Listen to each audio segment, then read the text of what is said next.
ఈ నేరేడు పండ్లు స్వీట్ అన్ని రకాల భాషలు మాట్లాడతారు. ఈ రోజు రేటు తగ్గి సింధూరా మామిడి పండ్లు. హాయ్ ఫ్రెండ్స్, అందరికి welcome back to our channel. Market starting లోనే నేరేడు పండ్లు ఉన్నాయి.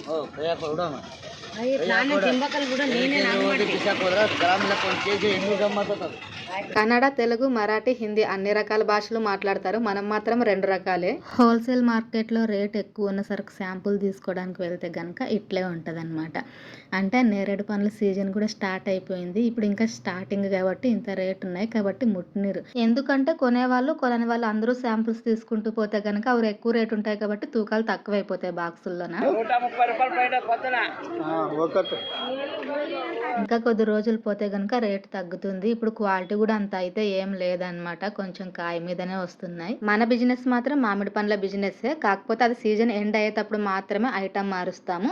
ఇక్కడ కనిపిస్తుండేది అయితే పైనాపిల్, అంటే మామూలుది అయితే గనక 35-40 రూపాయల తూకాల ప్రకారం ఉంటది. కానీ ఇది మాత్రం చూడడానికి కాయ మీద ఉన్నా కూడా పండయిందే. ఇదైతే గనక పీసుల లెక్కన ఉంటది అనమాట. మనకి పీస్ వచ్చేసి 60 రూపాయలు పడుతుంది.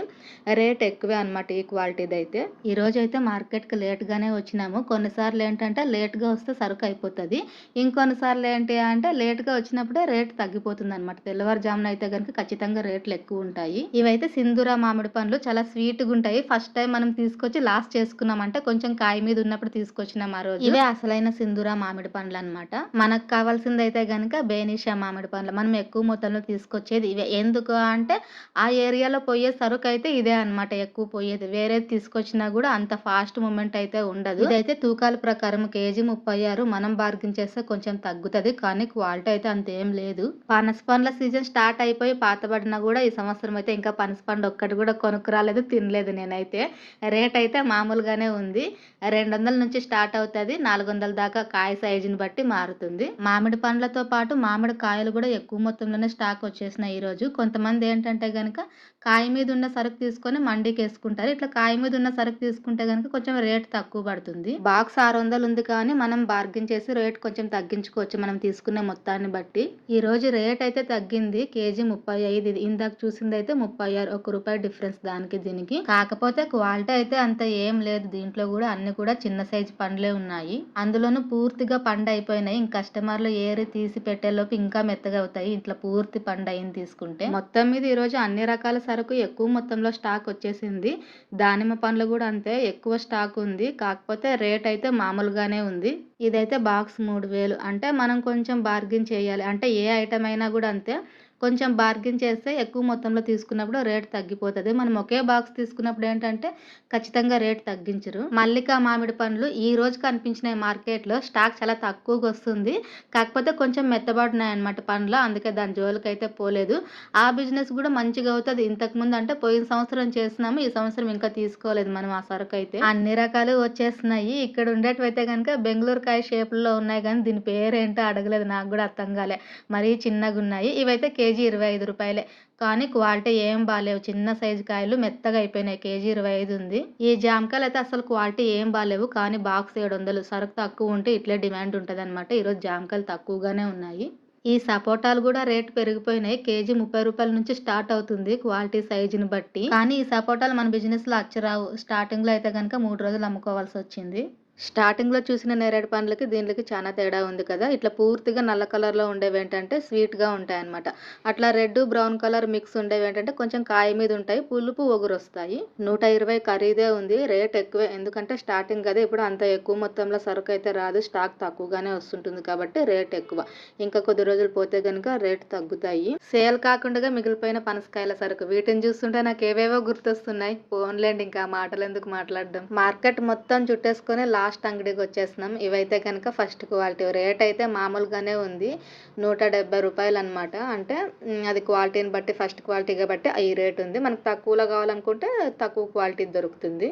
మా ఆయన వెనకాల తోకలాగా మార్కెట్ మొత్తం తిరిగి తిరిగి కాలు నొప్పులు వచ్చేసినాయి ఈరోజు అయితే. ఎందుకంటే సరుకు అసలు ఎక్కడా కూడా సెట్ కావట్లేదు. రేట్ అయితే మార్కెట్ మొత్తం ఒకే రేటే ఉంది, రేట్ తగ్గింది కాబట్టి. ఇక్కడ కూడా 35 రూపాయలు చెప్తున్నారు. ఇంకా ఫైనల్ గా ఇందాక చూసిన అన్నింటికన్నా ఇదైతే కనుక క్వాలిటీ బాగుందని చెప్పి మా ఆయన అయితే బేరమాడుతున్నారు. అన్నిటికన్నా మార్కెట్ మొత్తం మీద మామిడి పండ్లు, పనస పండ్లే ఎక్కువ మొత్తంలో స్టాక్ ఉంది. సీజన్‌లో వచ్చే అన్ని రకాల పండ్ల కన్నా ఈ మామిడి పండ్లయితే ఫస్ట్ ప్లేస్‌లో ఉంటాయి. మార్కెట్ నుంచి ఇంటికి రావడానికైతే చాలా లేట్ అయిపోయింది. ఎందుకంటే వెళ్ళిందే లేట్‌గా వెళ్ళినాం గదా! ఇంక నేను బండి దగ్గరకైతే 10:30కి వచ్చేసిన. నేను బండి దగ్గరికి వచ్చిన తర్వాత ఒక అర్ధగంట సేపయితే అంతగా బిజినెస్ ఏం లేదు. స్లో ఉంది. అబ్బా! ఏందబ్బా ఇంత స్లో అయిపోయింది ఈరోజు అనుకున్నాను. కాకపోతే ఒక గంట సేపు నాన్ స్టాప్ కస్టమర్స్ వస్తూనే ఉన్నారు. ఒక్కదాన్నే అయిపోయినా కొంచెం గాబరా అయిపోయిందనమాట. ఎందుకంటే ఒకరి తర్వాత ఒకరు వస్తూనే ఉన్నారు. అంటే డబ్బులిచ్చి పనులు తీసుకెళ్ళే వాళ్ళ దగ్గరైతే పెద్దగా ప్రాబ్లమ్ ఉండదు. కొంతమంది ఏంటంటే ఫోన్‌పే చేస్తారు గదా! ఒకసారి ఫోన్‌పే చేసినప్పుడైతే క్లియర్‌గా సౌండ్ వస్తది. వెంటనే వెనెంటనే చేస్తుంటారు గదా! అప్పుడేంటంటే ముగ్గురు, నలుగురు ఒకేసారి చేసినప్పుడు కన్‌ఫ్యూజ్ అయిపోతది. లేదు నేను చేసినా అని చెప్పేసి తొందరలోనే వెళ్ళిపోతారనమాట. అర్జెంట్ నాకు టైం లేదు అని. అట్లా ఒక కస్టమర్ మోసం చేసినాడు. రూ. 100 ఫోన్‌పే చేసినా అని అబద్ధం చెప్పినాడు. నాకు బాగా గుర్తుంది. అతను డబ్బులు ఇవ్వలేదు. ఫోన్‌పే కూడా చేయలేదు. అంటే ఒక నలుగురు, 5 మంది ఉన్నప్పుడు కావాలని ఎవరైతే తొందర పెడతారో వాళ్ళు ఖచ్చితంగా అట్లాంటి ఉద్దేశంతోనే తొందర పెడతారనమాట. అర్థం చేసుకునే వాళ్ళైతే గనక అట్లా అర్జెంట్ చేయరు. పోనీ ఫోన్‌పే వద్దు క్యాష్ ఇవ్వండి అన్నప్పుడు ఏదో ఒకటి చూస్తారు. ప్రూఫ్ కూడా చూపించి వెళ్తారు. అతను నాకు ప్రూఫ్ చూపించలేదు. కనీసం డబ్బులు కూడా ఇవ్వలేదు. అలాగే వెళ్ళిపోయినాడనమాట. పిలిస్తే కూడా వినపడినట్టు వెళ్ళిపోయినాడు. ఎక్కడ పోవాల్సినవి అక్కడ పోతాయి. ఎప్పుడు రావాల్సినవి అప్పుడు వస్తాయి. అంతే ఇంక ఇట్లాంటి విషయాల్లో ఏం చేయలేము. పగలంతా నాన్ స్టాప్‌గా కస్టమర్స్ వస్తూనే ఉన్నారు. బిజినెస్ మంచిగా అయింది గానీ, సాయంత్రం అయితే గనుక కొంచెం స్లో అయిపోయింది. దీని రేటు కూడా మార్చేసినాం సాయంత్రం. పొద్దునంతా కూడా రూ. 100కి 2 కేజీలు ఉండింది. ఇంక సాయంత్రం నుంచి రూ. 100కి 2.5 కేజీలు పెట్టేసినాం. అయినా కూడా సరుకు మొత్తం అయితే అయిపోలేదు. 7:30కే బిజినెస్ క్లోజ్ చేసేసినాం. ఎందుకంటే ఇంకొంచెం మాత్రమే మిగిలిపోయినాయి. ఒక గంట సేపు గ్యాప్ వచ్చేసింది. కస్టమర్స్ ఎవరు రాలేదనమాట. అందుకే కొంచెం విసుగ్గా అనిపించి 7:30కే వ్యాపారాన్ని క్లోజ్ చేసినాం. ఎందుకు కొంచెం స్లో అయిపోయింది. మామూలుగా అయితే రాత్రిపూట ఎక్కువ బిజినెస్ జరుగుతది కదా! అంటే మన బండి కన్నా ముందు ఒక 4, 5 ఆటోలు రూ. 100కి 3 కేజీలు బోర్డు పెట్టేస్తున్నారనమాట. అంటే తక్కువ క్వాలిటీ కొంచెం రేట్ తక్కువ పడతది కదా! అట్లాంటివి ఇంకా రూ. 100కి 3 కేజీలు అంటే జనాలు ఈజీగా కొనేస్తారు. ఎక్కడ రేట్ తక్కువ ఉంటే అక్కడ. కొంతమంది ఏంటంటే గనుక ఒక రూ. 10 ఎక్కువైనా పర్లేదు క్వాలిటీ మంచిగుండాలా అనుకుంటారు. మనం ఏంటంటే ఎప్పుడైనా కూడా అంతే క్వాలిటీనే మెయింటైన్ చేస్తాము. ఎప్పుడో ఒకవేళ రేట్లు ఎక్కువగా ఉండి ఇంక ఈరోజు బిజినెస్ వద్దనుకున్నప్పుడు మాత్రమే క్వాలిటీ కొంచెం తక్కువ ఉండేది తీసుకొనొస్తాము. మాక్సిమం 90% ఏ సీజన్ వచ్చినా కూడా క్వాలిటీది మెయింటైన్ చేస్తేనే రిపీటెడ్ కస్టమర్స్ ఉంటారు. ఈ రోజు కూడా మంచిగానే మిగిలింది. దానికి పెట్టిన పెట్టుబడి ఖర్చులు మొత్తం తీసి 1100 అయితే వచ్చింది. సరుకు కూడా ఇంకా కొంచెం మిగిలింది. మొత్తం అయితే అయిపోలేదనమాట. ఎక్కువ మొత్తంలో అయితే మిగలలేదు కానీ ఒక 3 కేజీలు లేదా 4 కేజీలు ఉండొచ్చు. ఒకవేళ అవి కూడా అయిపోయింటే ఏంటంటే కనుక ఆ డబ్బులు కూడా వచ్చేసేవన్నమాట. 9 గంటల దాకా ఉండుంటే కనుక అయిపోయేవేమో. కానీ చాలాసేపు గ్యాప్ వచ్చిందనమాట. కస్టమర్స్ అయితే ఎవరు రాలేదు. అట్లా చాలాసేపు గ్యాప్ వచ్చినప్పుడు ఏంటంటే కనుక కూర్చోడానికి అంత ఓపిక ఉండదు. ఎందుకంటే ఒక రోజుది కాదు కదా ఇది. రోజు ఉంటది. రోజు పొద్దున్న నుంచి రాత్రి వరకు చేస్తూనే ఉండాలి. పగలైతే అట్లేం అనిపించదు గ్యాప్ వచ్చినా కూడా. కాకపోతే నైట్ టైంలో ఇట్లా గ్యాప్ వస్తే ఏంటంటే కనుక పిచ్చి చిరాకు వచ్చేస్తది. పొద్దున్న నుంచి కూర్చొని ఉంటాం కాబట్టి. మేమైతే ఇద్దరం ఉంటాం కాబట్టి సరిపోతుంది. ఒక్కరున్న వాళ్ళకైతే నిజంగా పెద్ద ఓపికే ఉండాలా పొద్దున్న నుంచి రాత్రి దాకా చేయాలంటే. 8 గంటలకల్లా ఇంటికి వచ్చేస్తున్నాను. రోజు ఇదే టైంకి తొందరగా ఇట్లా ఇంటికి రావాలి అనుకుంటా. కానీ బిజినెస్ అన్నాక రోజు ఒకే టైమింగ్ ఉండదు. ఎక్కువ తక్కువ అవుతుంది. వీడియో నచ్చితే ఒక్క లైక్‌తో సబ్స్క్రైబ్ చేసి సపోర్ట్ చేయండి ఫ్రెండ్స్. Thank you.